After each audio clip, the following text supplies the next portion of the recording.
నిన్న కప్పు గెలిచిన తర్వాత టీమిండియా సూర్యకుమార్ యాదవ్ అలాగే వాళ్ళతో పాటు హెడ్ కోచ్ గౌతమ్ గంభీర్ కూడా మీడియా ముందుకు వచ్చినప్పుడు మీడియాలో ఒక రిపోర్టర్ అడిగినటువంటి ప్రశ్న ఏంటంటే, సౌత్ ఆఫ్రికాతో ఆడినప్పుడు టీమిండియా కుప్పకూలింది కదా, అలాంటి సేజింగ్ సమయంలో ఏమైనా కోహ్లీ అవసరం పడిందని మీరు భావించారా అని అడిగినందుకు 1% కూడా మేము భావించలేదు, 1% కూడా మాకు అవసరం లేదని చెప్పాడు. మరి టీమిండియా ఇలా చేజింగ్ దశలో కుప్పకూలుతున్నప్పుడు ఒక ప్లేయర్ అయితే అవసరమే కదా అని మళ్ళీ ఇంకొక రిపోర్టర్ అడిగినప్పుడు అవసరం లేదు, ప్రతి ఒక్క ప్లేయర్ కూడా చాలా బాగా ఆడుతున్నారు, మంచిగా ఆడుతున్నారు, టీమిండియా ఒక్క మ్యాచ్ ఓడిపోయినంత మాత్రాన నిందించడం, ఏ టీంనైనా సరే అలా నిందించడం కూడా కరెక్ట్ కాదన్న విధంగా గౌతమ్ గంభీర్ అయితే చెప్పాడు.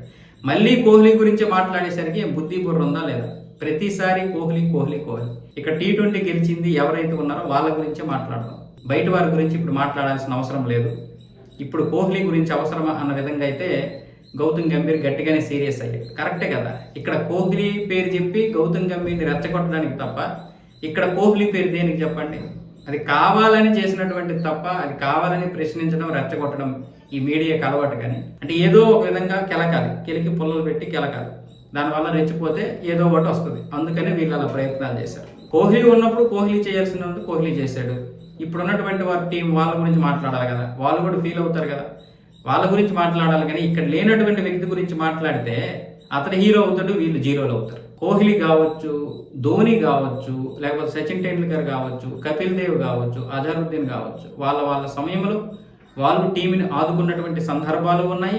అలాగే సెల్ఫిష్గా ఆలోచించినటువంటి సందర్భాలు కూడా మనం చూసాం. కొన్ని సందర్భాల్లోనైతే కోహ్లీ టీమిండియాని గెలిపించడానికి కంటే కూడా తనను తాను గెలవడానికి ఎక్కువ ప్రయత్నం చేశాడు.